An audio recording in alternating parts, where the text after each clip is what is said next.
बाकायदा तौर पे इंडस्ट्री में कब शुरू किया और ये अब्बा के लिए कैसी न्यूज़ थी?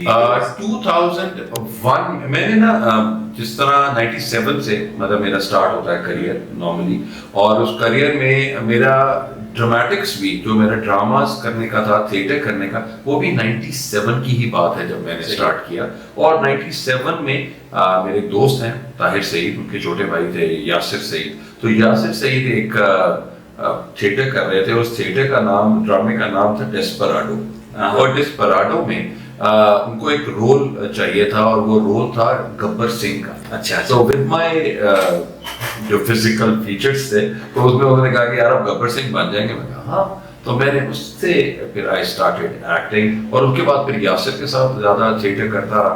और यासिर के साथ साथ फिर वासिफ चौधरी ने ड्रामा लिखा जट इन बॉन्ड, तो थिएटर में, फिर वो थिएटर में जो जट का कैरेक्टर था वो मैंने किया था। सही। और उसके बाद से फिर ये सारी कहानी जो है ये चलनी शुरू हो गई। सो वैसे जो आपका फैमिली बैकग्राउंड है वो यूनिफॉर्म से रिलेटेड और बड़ा डिसिप्लिन और सारा सिस्टम होता है, आप वो डिसिप्लिन वाला कैसे? मुझे वो लगता है कि जी शायद कहीं ना आप अपने अम्मा अब्बा को टेस्ट ही कर रहे हो, इस तरह की बातें करने में। तो मैंने भी अपने ख्वाहिश थी डिसिप्लिन, यस, जिस तरह सुबह उठना था, खाने के टाइमिंग्स थे या बाकी चीजें थी, जिस तरह अब्बा ने हमें एक तरह से हमें पाला सबको, तो वो वाकई बहुत डिसिप्लिन के साथ था।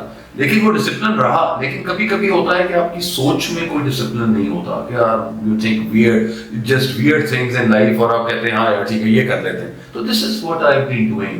तो मुझे लगता है कि जो दिल चाहता है वो करना चाहिए, जो दिमाग चाहता है उसको लॉजिकल हो जाता है, जो दिल चाहता है वो अच्छी चीज है करने के लिए, अच्छा।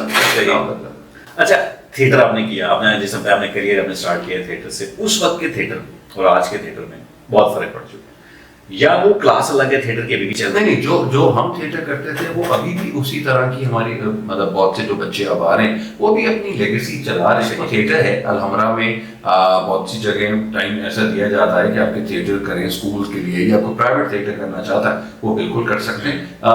हमारी दफा में इतनी ज्यादा इक्विपमेंट्स नहीं थी, इतना सिस्टम इतना ज्यादा हाईटेक नहीं था, लेकिन हम लोगों ने हर चीज ही की है। मतलब लाइट के ऊपर भी है, साउंड के ऊपर भी काम किया है, स्क्रिप्ट भी बनाया है, मार्केटिंग भी कर रहे हैं अपने ड्रामे की, हर तरह की चीज की है।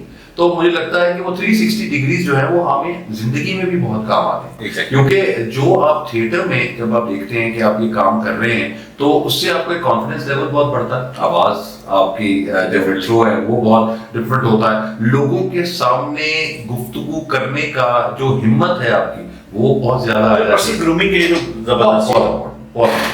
सो उसको एक्सेप्टेंस नहीं मिल रही अगर सोसाइटी के फेम कह लें दूसरे पॉइंट ऑफ व्यू से। नहीं, एक्सेप्टेंस की बात नहीं है, उनको ना लोग बड़ी डिफरेंट तरीके से देखते हैं।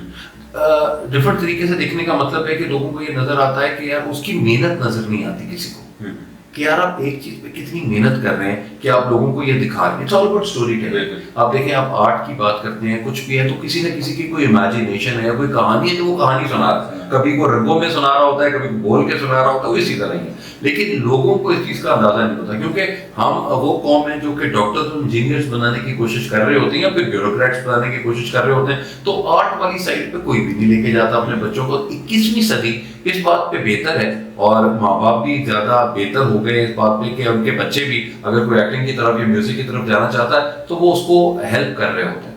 मेरे डैड ने ये वाली बात की थी कि यार इसको ना मना नहीं करेंगे, क्योंकि अगर आप मना करेंगे तो ये सारी जिंदगी हमारे ऊपर बोलता रहेगा कि यार तुझे भी मना कर, तुझे भी मना की थी इस वजह से मैंने। तो उन्होंने कहा यार अगर ये अच्छा होगा तो चलता रहेगा, अगर नहीं इसको एक्टिंग आती तो खत्म हो जाएगी, तो लेट द टाइम डिसाइड।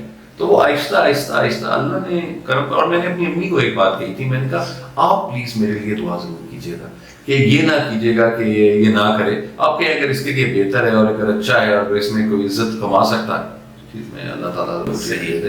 तो अभी भी आई बिलीव नॉर्मली मुझे सिर्फ एज अ टीचर ही आई थिंक कि मेरी पहचान वही है एज अ टीचर। मैंने बहुत से स्टूडेंट्स को पढ़ाया और वो मुझे that is what I love the most. मुझे अच्छा लगता है लोग बच्चों के साथ गपशप लगाना, और आपसे बहुत यंग बच्चे, अब आई एम 50 years old, अब 50 सालों में अगर एक 18 साल का या 20 साल के बच्चे आपके पास आते हैं और आप उनकी जिंदगी को देखकर उनकी लाइफ उनके साथ जी रहे होते हैं तो कितनी मजे की बात है। तो आप उनको चीजें समझा रहे होते हैं कि यार मैंने इस टाइम पे ये किया था, तुम लोगों ने ये नहीं करना, ये और माहौल बनाओ, देखो क्या करना है, कैसे जिंदगी में जाना। आजकल बच्चों की जिंदगी में जो सबसे ज्यादा टेंशन है वो ये है कि डिप्रेशन बहुत है। बच्चे आते हैं, बच्चे एक डिप्रेशन आ गया कि हम जिंदगी में जो एक्सपेक्ट करते हैं वो हमें नहीं मिलता। तो मैंने कहा यार एक्सपेक्टेशंस रखते क्यों? You need to live the moments. आप पास्ट पे बैठे रहते हो, यार मेरे नाल ये हो गया, मैं कहा बेटा अगर मैं तुझे अपना पास्ट बताऊं तो तू भी रोएगा और मैं भी रोऊंगा, उसका फायदा कोई नहीं है। पास्ट के साथ नहीं है, आपने जो प्रेजेंट है उस मोमेंट को एंजॉय करना बहुत जरूरी है। और अगर आप वो मोमेंट एंजॉय नहीं कर रहे तो इसका मतलब है आपके पास कोई कहानी नहीं है जो दुनिया को सुनाए। ऐसे ही तो आपको वो कहानी सुनानी आनी चाहिए। सही, this is what I have done.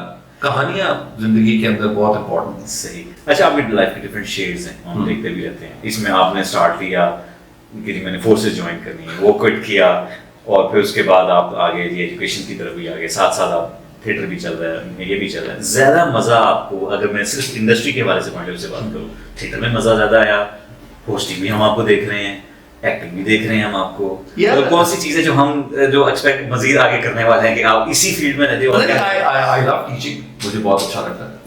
मतलब पहले जैसे कुछ बच्चे होते थे, 20 की क्लास, 40 की क्लास, 60 की क्लास, 100 बच्चों की क्लास, इसी तरह मैंने पढ़ाना शुरू किया एफसी कॉलेज के अंदर, एचएसएन कॉलेज में, सुपीरियर में, इसी तरह ही चलता रहा। लेकिन अब ऑडियंस बढ़ गई। जब ऑडियंस ये होता है कि आप जब मोटिवेशन सेशंस करने कहीं जाते हैं तो आपके मोटिवेशन सेशंस के लिए there is crowd of 200-300 students, और आप उनको कैसे सेटिस्फाई करते हैं with what you need to tell to those people कि आप अपनी जिंदगी में क्या करें कि आपकी जिंदगी में चेंज आ जाए। तो वो वहां पर जाने पे अगर कोई 60-70 बच्चा भी आपकी बात सुन लेता है तो I think they start changing. इससे अच्छी तो और कोई बात हो ही नहीं सकती। और हर जगह पे मुझे लगता है कि हर एक चीज का डिफरेंट खाना है, कि अगर एक्टिंग का एक डिफरेंट खाना है, टीचिंग का एक डिफरेंट खाना है, आपने होस्टिंग एक अलग उनके साथ में करनी है, तो हर खाने को आपने एंजॉय करना है। तो वो पूरा एक बुके मेरा जो है वो इसी तरह ही बनता है, जो सबको आप थोड़ी थोड़ी चीजें देख रहे हैं। इसका मतलब बेस्ट टाइम मैनेजमेंट की है आपने, कि आप हर चीज को मतलब अच्छे तरीके से करा देता है टाइम मैनेजमेट। बाकी मेरे तो कोई काम नहीं है। जब आपकी वर्किंग हम देखते हैं हम कहते हैं कि हो कैसे रहा है, पॉसिबल कैसे है? होता ही ऐसे था कि जी मैं सुबह अगर यूनिवर्सिटी गया हूँ तो यूनिवर्सिटी के बाद में 2-3 बजे के करीब अपनी रिकॉर्डिंग्स पे आता था, और 2 बजे से लेकर रात को 2 बजे तक या 1 बजे तक मैं वो रिकॉर्डिंग्स करता था। अगले दिन फिर सुबह 7 o'clock I had to be there in university। तो इस तरीके से मैंने अपने टाइम को बनाया, तो वो अच्छा है। वो थोड़ा सा टाइम निकलता है, आपको अपने कंफर्ट जोन से बाहर आना होता है। तो आप अपने कंफर्ट जोन से बाहर आते हैं तो आपको लगता है कि हाँ ठीक है, मैं कुछ भी कर सकता हूँ। अब इस टाइम पे मोस्ट ऑफ टाइम कभी लगता है कि यार ये मैं नहीं कर सकता, तो फिर मुझे अपने आप को मोटिवेशन कभी कभी देनी पड़ती है कि जिगर करना तो है, आजा चलिए करते हैं, एक दफा करके देखते हैं क्या होता है। तो वो इसी तरह की चीजें चल रही होती है।